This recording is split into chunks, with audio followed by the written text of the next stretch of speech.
Don't worry. Just like I promised you, I'm only going to have one drink.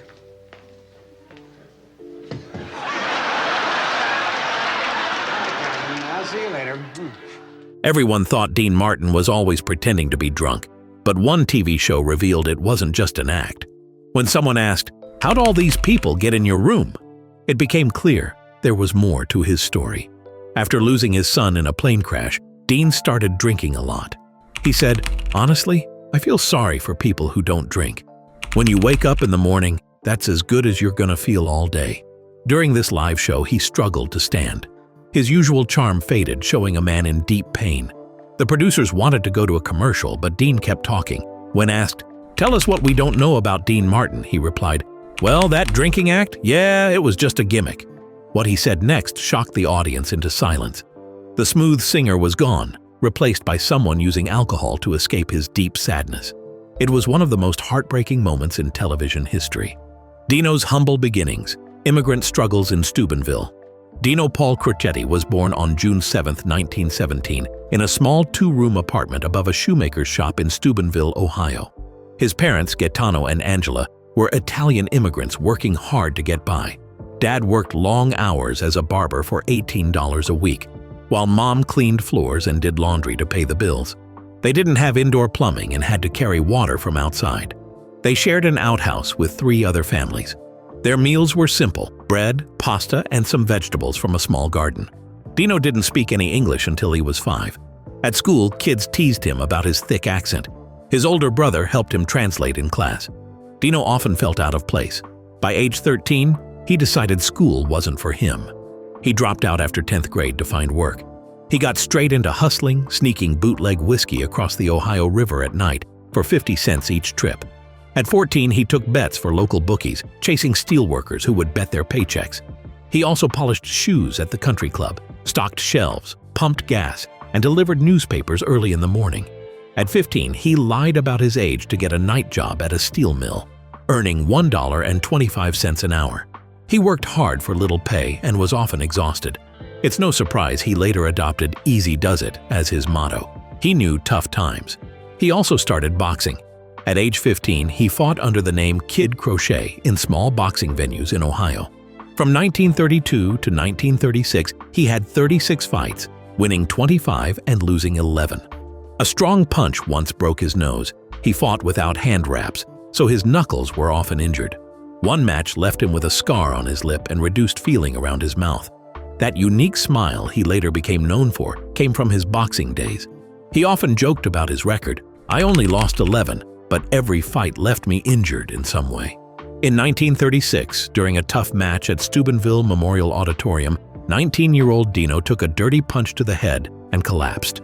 He stopped breathing, and doctors worked hard for 5 minutes to revive him. When he woke up, he was confused and sick.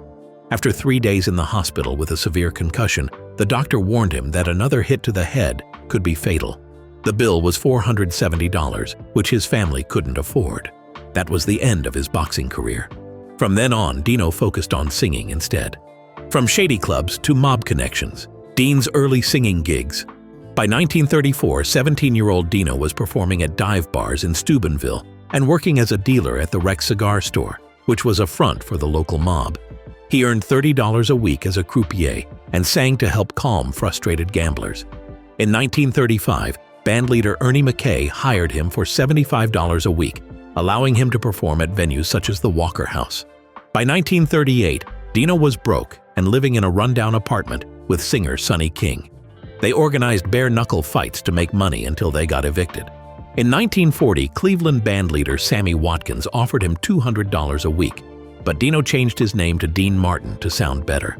Dean married Betty McDonald in 1941, and they had 4 children before divorcing in 1949, just as his career started to take off. In 1942, he faced serious gambling charges, but those charges mysteriously disappeared, likely due to his connections. He was drafted in 1943, but was discharged because of a hernia, which allowed his career to grow. He earned $500 a night at the Rio Bamba Room, launched his radio show Songs by Dean Martin in 1944, and signed with Diamond Records in 1946, paving the way for his later success in comedy. The Martin and Lewis era, from improv to Hollywood gold. On July 25, 1946, Dean Martin and Jerry Lewis performed at the 500 Club in Atlantic City after another act canceled. Dean made $150 a week and Jerry earned about the same. They improvised. Dean sang smoothly while Jerry made funny faces. The audience loved it. A few days later, they were making $1,000 a week. By September, the Copacabana was paying them $5,000 a week. Hollywood, NBC, and Paramount were calling, offering $50,000 per movie. In 1949, their film My Friend Irma came out and earned $3 million, even though they weren't stars yet, just scene stealers. From 1949 to 1956, they made 16 films together for Paramount, bringing in over $50 million. Every movie was a hit, and their live shows sold out. At the Paramount Theater in New York City, 4,000 fans blocked the streets.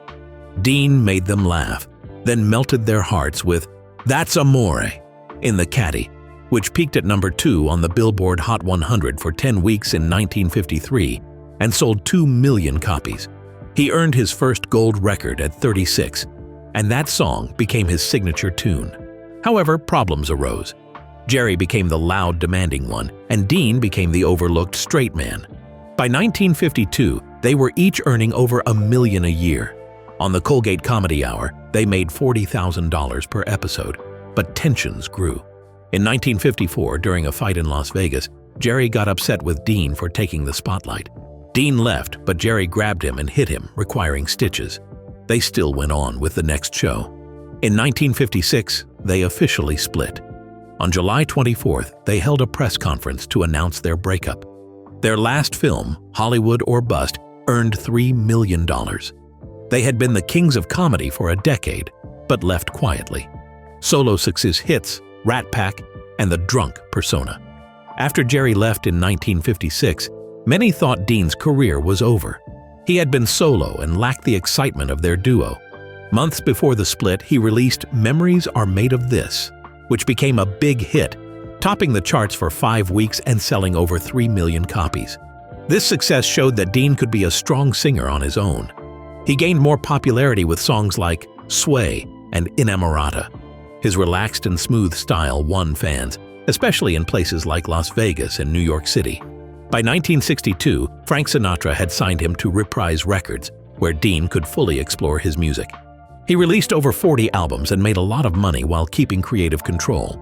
Even though he had a successful headline act at Copacabana in 1957, he grew tired of singing the same songs, like That's Amore, to support his lifestyle. In August 1964, during the Beatles' rise, Dean's song Everybody Loves Somebody unexpectedly reached number 1, ending the Beatles' chart streak.